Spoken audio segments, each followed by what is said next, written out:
확실하게 말하라오. 너 보여 안 보여? 라는 제목으로 말씀을 전하도록 하겠습니다. 신의 악당 영화를 지금 100만 관객이 돌파했다고 합니다. 극중 북한 보위부 간부들이 찬양을 통해서 예수님을 만나는 과정을 체험하고 나서 극중에서 주인공이 다른 주인공한테 너 보여 안 보여? 그래요. 너 보여 안 보여? 그렇게 말하는 장면이 나옵니다. 오늘도 말씀을 통해서 저와 여러분께서 다시 복음 앞에 나아갔으면 좋겠습니다. 그리고 복음이 다시 보이고 들리는 은혜가 우리 가운데 있기를 기도드릴지 믿습니다. 이 시간은 두 가지 질문을 가져보면서 말씀을 전했으면 좋겠는데요. 첫 번째 질문은 예수님이 보이십니까? 라는 것입니다. 예수님이 보이십니까? 우리 1절 말씀 합독하시겠습니다. 시작. 어리석은 갈라디아 사람들이여 예수 그리스도께서 여러분 앞에서 하되 누가 여러분을 흘렸습니까?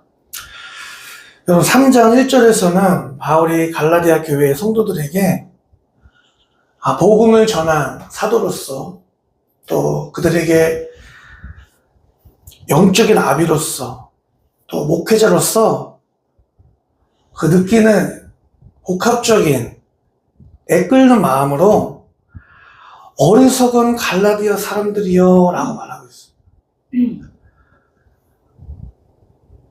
막 정죄하고 혼을 내는 게 아니라 아비가 어미가 자녀를 바라보면서 이렇게 하면 안 되는데 정말 애끓는 마음이 있잖아요. 애끓는 마음. 자녀를 키워봐야 아는 부모의 마음이 있는 것 같습니다.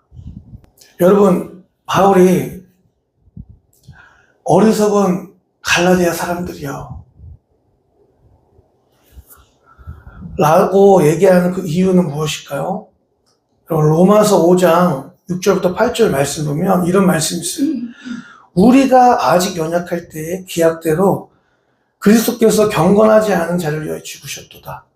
의인을 위하여 죽는 자가 쉽지 않고 선인을 위하여 용감히 죽는 자가 혹 있거니와 우리가 아직 죄인 되었을 때 그리스도께서 우리를 위하여 죽으심으로 하나님께서 우리에 대한 자기의 사랑을 확증하셨느니라.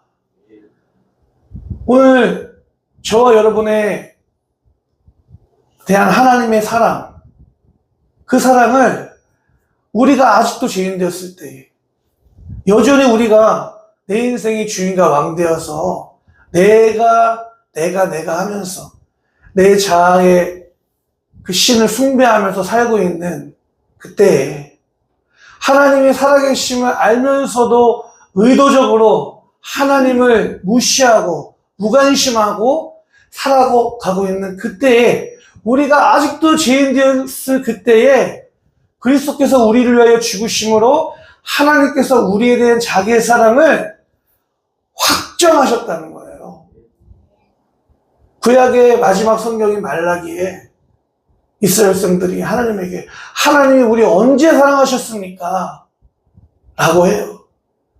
하나님이 살아계시면 우리에게 왜 이런 일이 있는 겁니까? 과연 하나님은 살아계신 겁니까? 하나님은 나를 과연 사랑하시는 겁니까? 이 질문이 우리에게도 있을 수 있어요. 근데 이 질문을 하나님께서는 내가 너를 이렇게 사랑한다. 그 아들의 죽음으로, 그 아들의 생명값으로 오늘 이 시간 여기 모인 분들 한 사람도 빠짐없이 저와 여러분을 향한 하나님의 그 사랑을 예수님이 십자가로 확정하셨다는 거예요. 여기서 확증하셨느니라 라는 헬라 원문을 보니까 쉰스텐신이라는 단어를 쓰고 있습니다. 이 단어의 원문적 의미는 입증하다, 증명하다, 법정에서 어떤 사실이 진실임을 완벽하게 증명해 보일 때 사용하는 단어입니다. 그러니까 바울이 지금 갈라디아 교회 성도들에게 어리석다고 얘기하는 그 이유는 하나님이 이토록 선명하게 입증하시고 확증하여서 우리를 향한 그 하나님의 사랑을, 우리를 향한 예수 그리스도의 십자가의 그 구원의 은혜를 우리에게 보여주셨는데 다시 자신의 힘으로 그 자격을 증명해야 하는 율법으로 돌아가는 그 성도들의 모습을 보면서 어리석도다 갈라디아 성도들이여 라고 얘기하고 있는 것입니다. 여러분, 이 말씀을 우리에게 그대로 적용해봤으면 좋겠습니다. 내 적용. 여러분, 우리가 큐티 작년 한 해 강조를 했는데 큐티가 왜 어려울까요? 큐티가 되는 사람이 있고 안 되는 사람이 있어요. 안 되는 사람은 이 말씀이 어려워서 안 되는 게 아니에요. 말씀으로 내 삶을 해석하고 정말 이 방법밖에 나는 없다라는 갈급함, 절박함이 없으면 말씀이 눈에 안 들어오는 거예요. 적용이 안 돼요, 지금. 그러니까 말씀을 내 삶에 그대로 적용하는 거예요. 그냥 여러분, 오늘도 제가 함께 나누는 이 설교가 여러분들에게 적용이 되지 않으면 아무 의미가 없어요. 저에게도 적용되지 않으면 아무 의미가 없어요. 적용이 중요합니다. 오늘 나에게 주시는 그 말씀으로 내가 이 말씀으로 삶을 살아내지 않으면 나는 반드시 실패하고 좌절하고 절망한다. 죄의 싹은, 죄의 결과는 사망이라고 하잖아요. 그러니까 내가 하나님의 말씀대로 내 가정을 이끌지 않고 내 사업을 이끌지 않고 내 인생을 이끌지 않으면 이건 무조건 실패하고 좌절하고 절망한다는 것은 기정사실인 거예요. 그러면 여러분 절박하겠죠. 절박하겠죠. 오늘 이 말씀 우리에게 적용해 볼게요, 여러분. 눈을 감으면 나를 위해서 십자가에 달리신 예수님의 모습이 선명하게 보이십니까? 오늘 우리에게 질문해 봤으면 좋겠어요. 하루 24시간 중 예수님을 얼마나 생각하는지, 예수님 생각하면서 눈물 흘려보신 적이 언제이십니까? 드라마 보면서, 영화 보면서 센치해져가지고 눈물을 흘릴 때가 있어요. 그렇죠? 그 주인공의 느끼는 감정을 막 공유하면서 막 눈물을 엄청 흘려요, 막. 그렇죠? 영화 보면서 눈물 흘려요. 그런데 예수님 생각하면서 눈물 날마다 흘려야 되는 거예요, 여러분. 날마다.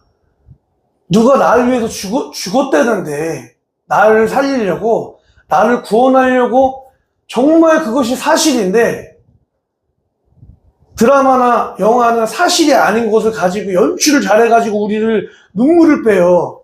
근데 우리는 복음이라는 진리를 가지고 있는데 왜 이렇게 예수님이 나를 위해서 십자가에 못 박히셨다는데 하나님이 나를 구원하시려고 자기 아들을 아낌없이 그 죽음의 자리 가운데 내어주셨다고 하는데 왜 우리는 하나님의 그 사랑 앞에, 예수님의 십자가 앞에 왜 그렇게 무덤덤하고 아무 무관심하고 강팍할까요? 오늘 우리의 모습을 돌아봐야 될 줄 믿습니다. 네. 여러분, 로마서 8장 38절부터 39절 말씀을 보니까 이런 말씀이 있습니다. 내가 확신하노니 사망이나 생명이나 천사들이나 권세자들이나 현재 일이나 장래 일이나 능력이나 높음이나 기쁨이나 다른 어떤 피조물이라도 우리 주 예수 그리스도 안에 있는 하나님의 사랑에서 끊을 수 없느니라. 여러분, 그 어떤 것도 그리스도 예수 안에 있는 하나님의 사랑에서 끊을 수 없다고 강력하게 나를 향한 하나님의 사랑을 외치시고 계신데 왜 자꾸 하나님의 사랑 앞에 나오지 못하고 내가 모든 것을 나 홀로 짊어지고 내가 하면서 살고 있을까요? 바울이 어리석다고 하는 그 갈라디아 성도들은 혹시 오늘 저와 여러분의 모습이 아닌지 생각이 되어집니다. 여러분, 천재 수학자 파스칼은 인간의 마음속에는 하나님만 채울 수 있는 빈 공간이 있다라는 말을 했다고 합니다. 한 바리새인 율법사가 예수님께 예수님, 율법에서 가장 큰 계명은 무엇입니까? 질문했을 때 예수님께서 너의 마음을 다하고 목숨을 다하고 뜻을 다하여 주 너의 하나님을 사랑하라 라고 말씀하셨어요. 그 말씀하신 하나님의 의도, 목적은 무엇일까요? 하나님께서 오늘 저와 여러분에게 마음을 다해, 목숨을 다해, 뜻을 다해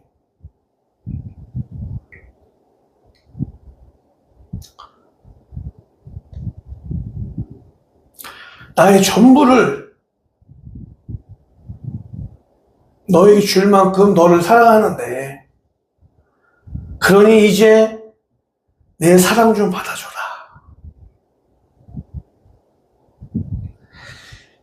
이제 좀 나랑 사랑 좀 하자라고 말씀하시는 하나님의 그 마음이 담긴 말씀이라는 거예요. 그런데 우리는 하나님의 사랑으로 채워야 될 그 공간에 여러분 무엇으로 채우고 계십니까? 내가 하면서, 내 자아를 숭배하면서, 때로는 돈으로, 때로는 자식으로, 때로는 세상의 즐거움으로, 하나님의 사랑으로 채워야 될 내 그 빈 공간에 다른 곳으로 채우고 있지는 않습니까? 예수님께서 수고하고 무거운 짐진 자들아 다 내게로 오라, 내가 너희를 쉬게 하리라 말씀하셨습니다.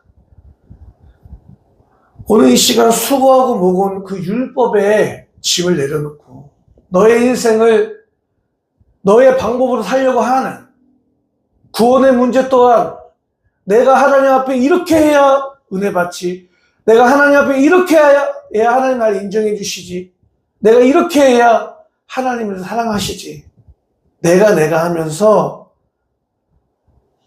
우리 마음 가운데 무거운 그 율법의 짐을 내려놓고 예수님께 나오라고 하시는 그 주님의 부르심 앞에 순종하시고 있는 모습 그대로, 넘어진 모습 그대로 그 주님 앞에 나아가는 저와 여러분이 되어야 될 줄 믿습니다.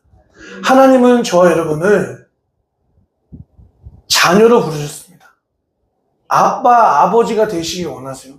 근데 우리는 자꾸 하나님을 사장님처럼,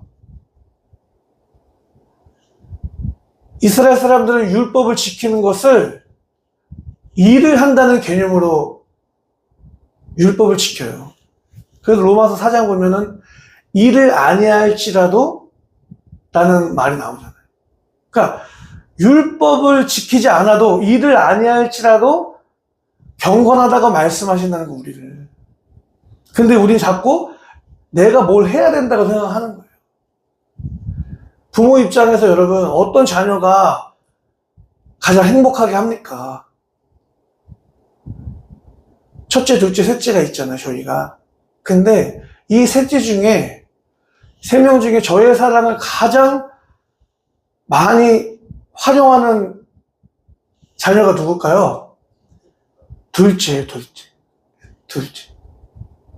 우리 첫째 지성이는 어릴 때 좀 제가 엄하게 좀 해서 그런지 좀 그런 게 조금 없어요. 근데 아주 예의가 있죠, 아빠한테. 아주 마음이 흡족하게 하는 예의를 다해요, 이 아들은. 둘째 딸은 예의가 없어요. 그래서 금요일 날도 교회 앞에 이제 올라오고 차를 내렸는데 아이들을 뭐 과자를 사주기로 했어요. 제가 지갑을 안 갖고 왔어요. 그래서 여보 지갑을 안 갖고 왔네? 그러니까 그걸 듣고 지갑을 안 갖고 어떻게 하겠다는 거야, 이러는 거예요. 그래서 제가 아무리 사랑하지만 제가 예의 없는 걸 너무 싫어하거든요. 그래서 올라와서 지안아, 아빠 너 진짜 많이 사랑하지만 우리 집에서 용서받을 수 없는 게 있잖아. 그게 뭐야? 그러니까 예의 없는 거야. 그렇지? 그건 진짜 예의 없는 거야. 너 누가 보면 그건 진짜 나쁜 거야. 그렇지? 그런 말 하면 안 돼. 그랬어요. 근데 이 친구는요, 저녁에 어릴 때부터요, 어제도 이제 할머니 집에 잤어요. 할아버지 집에. 전화 와요. 그럼 제가 항상, 우리 시안 머리 끝에서부터 쫙 타고 내려 발꼬락 끝까지 예쁜 딸. 그치? 머리 끝에부터 발꼬락까지 예쁘잖아. 그러면, 맞아. 막 그래요. 그러면 이 딸은 어릴 때부터 만약에 자다가 오줌을 싸요. 그럼 엄마한테는 말 못해. 같은 여자, 어릴 때부터 가르쳐 주지 않아도 자존심이 상하나 봐요. 엄마한테 얘기 안 해. 아빠, 나 오늘 쉬었어. 네. 밤에 뭐, 하는 게 있잖아, 아이들이. 그건 엄마한테 절대 얘기 안 해요. 무조건 아빠한테 해요. 근데 제가 누워있으면, 제가 방귀가 지금 되게 밝거든요? 그럼, 방에 딱 들어오면서부터 웃으면서 저한테 와요. 웃으면서 오면서, 아빠, 화장실 가. 이렇게. 그럼 제 마음이 어때요? 얘는 아빠가 나를 100% 사랑하는 거를 진짜 얘는 알고 있구나. 이게 자녀예요. 쉬했는데, 이거 말하면 혼날 것 같아. 말 못해. 이거, 우리 사모님이 알면 어때요? 마음 아파요, 안 아파요? 나 교육 잘 시켰네. 이러지 않을 거 아니에요.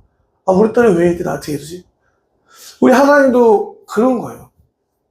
우리 하나님은 복음서, 또 바울서신서에서 제일 많이 말하는 게 율법적이지 말아라 라고 하는 거예요. 로마서 7장에서도 너희가 이제 법 아래 있지 않냐고,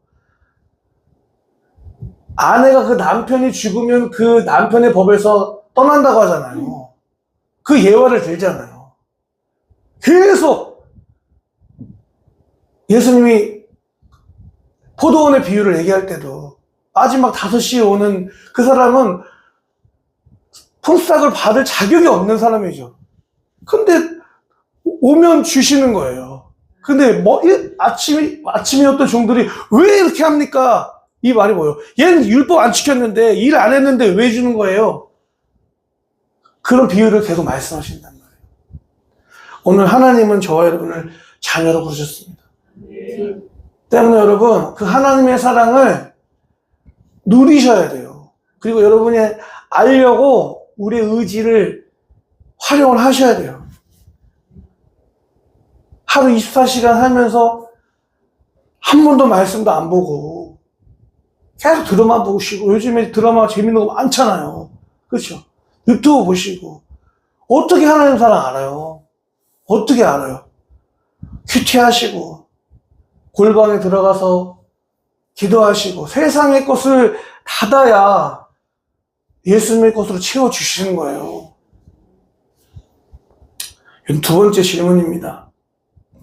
하나님의 열심이 보이십니까? 라는 것입니다. 우리 2절, 6절 말씀 합독하시겠습니다. 시작. 나는 여러분에게서 이 한 가지만을 알고 싶습니다. 여러분은 율법을 행하는 행위로 성령을 받았습니까? 그렇지 않으면 믿음의 소식을 들어서 성령을 받았습니까? 6절. 그것은 아브라함이 하나님을 믿으니 하나님께서 그것을 의로운 일로 여겨주셨다는 것과 같습니다. 여러분, 갈라디아서는 로마서와 같이 복음이라는 주제를 다루고 있어요. 근데 로마서도 그렇고 갈라디아서도 그렇고 유대인들을 향해서 구원은 이심칭의 믿음으로 얻어진다는 것을 얘기할 때 항상 바울이요 아브라함을 얘기를 해요. 왜 아브라함을 얘기할까요? 유대인들에게 아브라함은 말 그대로 믿음의 조상이에요. 제일 우리 민족의 뿌리가 되는, 시작이 되는. 그러니까 아브라함을 얘기해요. 로마서 4장에서도 아브라함이 믿음을 얘기하잖아요. 그 이유는 뭐냐면 아브라함도 율법을 지켜서 행위로 의롭게 여겨진 것이 아니라 아브라함이 하나님을 믿을 때 의롭다 여기심을 받았다. 즉 아브라함도 믿음으로 구원을 받았다. 그런데 너희들 왜 이렇게 율법 하냐라고 얘기하는 거예요. 갈라디아서도 지금 그러는 거예요. 너희가 지금 여러분 성령을 받았습니다. 근데 여러분 여기서 성령을 우리가 중생할 때 죽은 영이 거듭 다시 태어나는 중생, 거듭남의 영이 있잖아요. 그렇죠? 그리고 또 우리가 은사로 받는, 능력으로 받는 성령이 있어요. 오늘 세부적 성경 우리가 쫙 읽어보면은 문맥을, 흐름을 보면은 이거는 중생의 거듭난 영을 얘기하는 게 아니라 성령의 은사를 얘기하는 건가? 우리가 생각할 수 있습니다. 그런데 이 아브라함의 얘기 때문에 이것은 성령의 은사 얘기하는 것이 아니라 우리가 의롭다 여기심을 받는 거듭남, 중생에 대해서 얘기하는 거구나 라고 우리가 알 수 있어요. 여러분이 거듭나고 중생한 것이 여러분 안에 성령으로 오신 예수님께서 여러분에 오신 그것이 율법의 행위로 난 것입니까? 아니면 믿음으로 여러분의 복음을 들어서 난 것입니까? 라고 질문하고 있는 거예요. 그러면서 결론은 그것은 6절 말씀 아브라함이 하나님을 믿으니 하나님께서 그것을 의로운 일로 여겨주셨다는 것과 같습니다. 이 말이 뭐예요?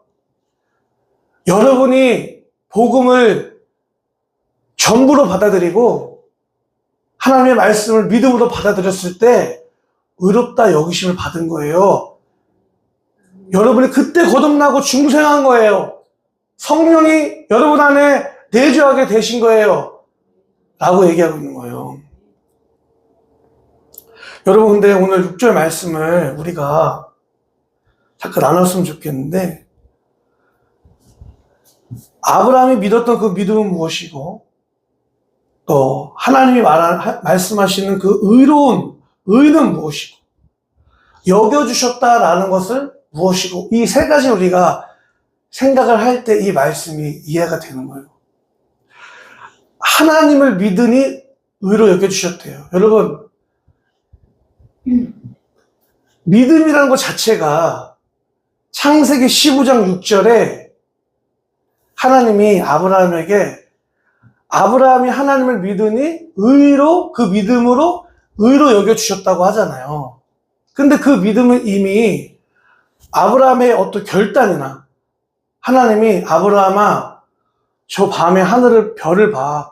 저 별처럼 내 자손이 이와 같이 많게 될 거야.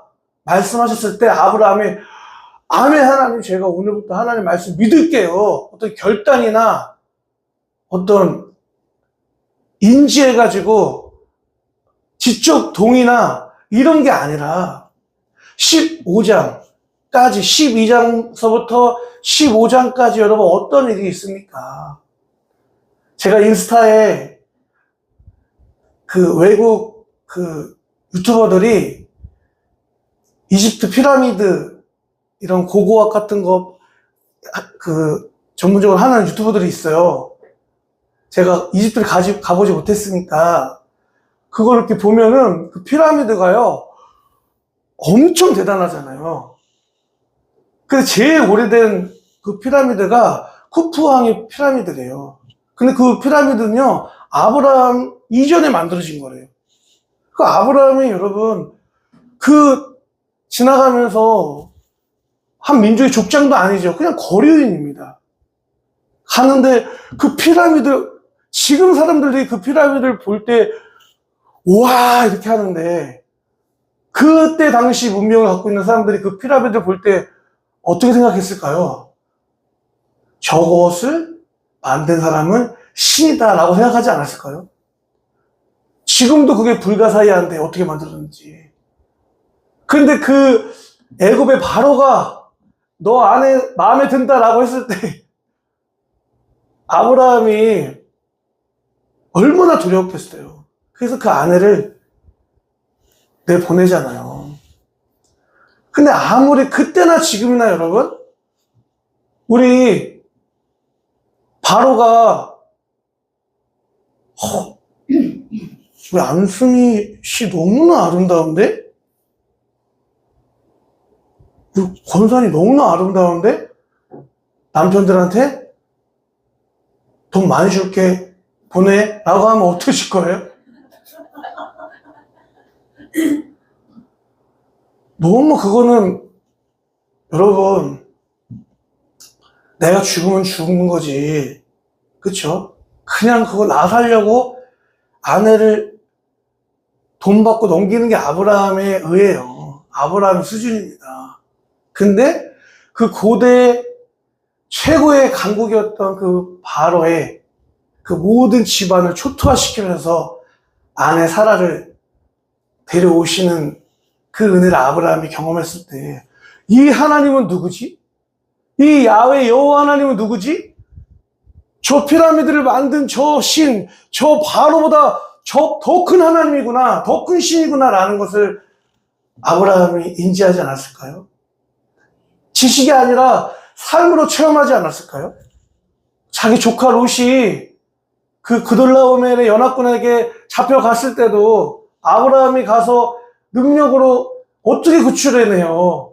하나님의 전폭적인 은혜로 그 구출 작전에 성공했을 때 아브라함이 그때 무슨 생각했을까요? 와, 내가 싸움을 잘해서? 아니죠.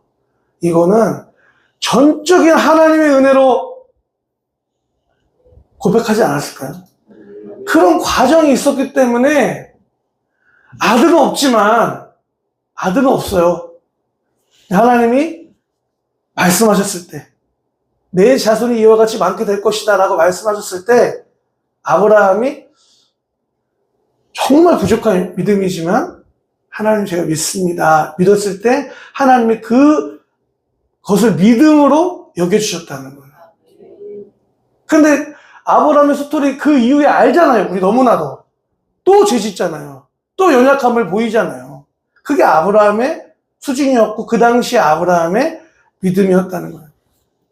여러분, 여기서 여겨주셨다는 것은요, 원문을 보니까 하샤브라는 단어를 쓰고 있습니다. 계산하다, 간주하다, 평가하여 공식적으로 인정하다라는 뜻을 갖고 있습니다. 여겨주셨다는 것은 아직 아브라함의 의, 체다카라고 하죠, 히브리어로. 의는 뭐냐면 하나님이 너가 의롭다 라고 하는 것은 너는 이제 죄가 없다, 하나님과 교제할 수 있는, 나와 관계할 수 있는, 나와 독대할 수 있는 자격이 있는 사람이다 라고 했을 때 너가 의롭다 라고 하는 거예요. 여러분, 너가 의롭다 라고 하는 것은 하나님만 할 수 있는 고유 권한이죠. 아브라함의 의가 아직 미완료 상태예요. 근데 하나님께서 그 믿음을 보시고 의롭다고 여겨주신 거죠. 아직 아브라함이 의롭지 못해요. 여전히 실수하고요. 여전히 두렵고요. 여전히 아내를 또 파넘길 위인이에요. 여전히 비열해요. 근데 겨자씨와 같은 작은 그 믿음을 하나님께서 그걸 보시고, 그 아브라함의 믿음을 여러분, 제가 이걸 어떻게 설명했을 때 우리에게 좀 공감이 되어질까? 로저 펜 로즈라는 노벨 물리학상을 받은 사람이, 과학자가 있어요. 그분이 여러분 이렇게 얘기를 했어요. 빅뱅으로 시작을 해서 지금의 우리가 누리고 있는, 우리가 보고 있는 이 우주 질서가 빅뱅에 의해서 우연으로 시작해서 점진적 진화를 통해서 오늘의 이 자연 법칙이 만들어질 수 있는 확률을요, 뭐라고 얘기하냐면, 모든 물체에 여러분 원자라는 게 있잖아요. 원자라는 거, 이것도 지금 딱딱한 물체지만 보이지 않는, 감히 셀 수 없는 수많은 원자들의 집합체로 이 물질이 만들어져 있는 거잖아요. 근데 이 로저 페노지가 그 확률을 저 우주에 있는 별의 개수도 아니에요. 저 우주에 있는 모든 원자들, 이거의 원자들 못 세요, 과학적으로. 근데 저 우주에 있는 모든 물질의 원자들을 소수점으로 해가지고 0.0000 이렇게 0.0. 우주의 모든 원자의 개수 0.00001%라는 거예요. 확률이 있는 거예요, 없는 거예요? 없는 거예요. 근데 그 빅뱅이라는 이론을 말하기 위해서 그렇게 확률을 얘기한단 말이에요. 근데 여러분, 아브라함의 지금 의가 마치 그런 것 같아요. 우리의 가진 의가 마치 그런 것 같아요. 우리가 하나님 앞에 예수 그리스도의 피값으로 하나님이 여러분들을 보실 때, 저를 보실 때 9번으로만 딱 보면 저도 제가 마음에 안 드는데 여러분 거울 보면서 만족하세요? 여러분 오늘 나를 보면서 만족하는 사람이 얼마나 있어요? 내가 나를 봐도 마음에 안 드는데 여러분 그냥 하나님이 그냥 나를 보시면 그냥 그 정도의 확률로 우리는 구원받을 수 없는 거예요. 그냥 0%예요, 0%. 그냥 불가능한 거예요. 근데 하나님께서 우리를 바라보실 때 어떻게 바라보십니까? 예수 그리스도의 그 생명값, 그 피값을 통해서 우리를 바라보시는 거예요. 그러니까 우리가 하나님 앞에 의로워서 너가 의롭다라고 하는 게 아니라 우리를 바라보실 때 예수님을 통해서 바라보니까 의로 여겨주시는 거죠. 오늘 아브라함의 믿음이 그랬어요. 그 당시에도 불가능한 믿음이에요. 보이지도 않는 믿음이에요. 근데 그것을 하나님께서 보시고 계산하셨대요. 간주해 주셨대요. 여겨주셨대요. 이런 것과 같습니다. 만약에 제가 빚을 졌어요. 그래서 이 빚을 갚지 않으면 안 되는 거예요. 근데 저에게 돈을 빌려준 그 사람이, 엄청난 그 부자인 그 사람이 저한테 제가 지금 갖고 있는 게 10만 원밖에 없어요. 어떡하죠? 그 금액과는 너무 차이가 있는 금액인데 그 주인이 그래, 그거라도 줘. 너 다 갚았다고 내가 여겨줄게. 그건 뭐 하겠다는 거예요? 나머지 금액은 누가 채운다는 거예요? 그 주인이 채운다는 거예요. 우리는 여전히 미완료 상태예요. 여전히 죄성이 있어서 상황과 조건만 맞으면 죄에 넘어질 수밖에 없는 그런 존재들입니다.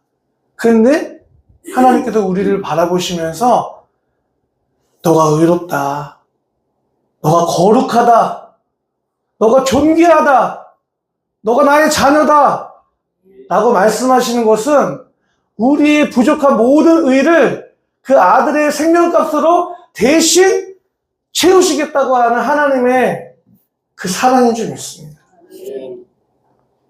오늘 아브라함의 믿음을 창세기 12장에서 22장까지 40년 동안 만들어 가셨던 그 하나님의 그 열심이 오늘도 우리의 믿음을 만들어 가고 계심을 믿고 신뢰하면서 오늘 나의 모습을 바라보시면 실망하지 마시고, 내 모습을 바라보면 여전히 실망이 하지만 여러분, 내 모습 뒤에 그 배우의 나의 등 뒤에서 나를 도우시는 주, 그 하나님을 바라보고 샘을 얻으시는, 다시 하나님 저 염치가 있어서요 저 하나님 앞에 나오지 못했어요, 제가 어떻게 하나님 앞에 나아가요, 이렇게 하지 마시고 염치 불문하고 그냥 예수님 때문에 하나님 나아갈 수 있는 저와 여러분이 되어야 될 줄 믿습니다.